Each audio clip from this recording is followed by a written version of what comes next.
சிலுவையில இயேசுவின் தலை மேல எழுதப்பட்டிருந்த அந்த 4 எழுத்துக்கள் தெரியுமா? INRI. அது வெறும் டெக்கரேஷன் இல்ல. அதுக்கு பின்னாடி ஒரு ஆச்சரியமான உண்மை இருக்கு. INRIனா என்ன தெரியுமா? லத்தீன் மொழியில இயேசுஸ் நசரேனுஸ் ரெக்ஸ் யூதேயோரும், அதாவது நசரேயனாகிய இயேசு யூதர்களின் ராஜா. இப்போ கேள்வி, யார் இதை எழுதுனாங்க? ரோமானிய ஆளுநர் பிலாத்து. அவரோட நோக்கம் என்ன தெரியுமா? கேலி.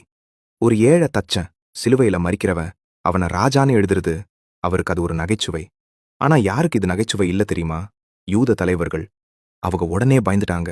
யூதர்களின் ராஜான்னு எழுதாதீங்க, அவர் தன்னைத்தானே யூதர்களின் ராஜா என்று சொன்னார்னு எழுதுங்கன்னு பிலாத்துவிடம் கேட்டாங்க. அப்போ பிலாத்து என்ன சொன்னார் தெரியுமா? நான் எழுதினதே. அவர் அதை மாற்ற மறுத்தார். இங்கதான் ட்விஸ்ட் இருக்கு. அறியாமலேயே பிலாத்து எபிரேயம், லத்தீன், கிரேக்கம் 3 மொழிகளிலும் ஒரு அறிவிப்பு போட்டார். இயேசுவே ராஜா. அவர் கேலியாக எழுதியது உண்மையில ஒரு அரசாணையாகிடுச்சு.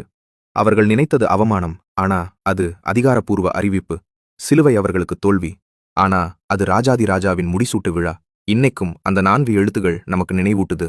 மனுஷன் கேலி பண்ணினாலும் தேவன் அறிவிக்கிறத யாராலும் நிறுத்த முடியாது. நீங்க இயேசுவ உங்க ராஜாவா ஏற்றுக்கொண்டீங்களா? அப்படின்னா கமெண்ட்ல இயேசுவே என் ராஜான்னு எழுதுங்க.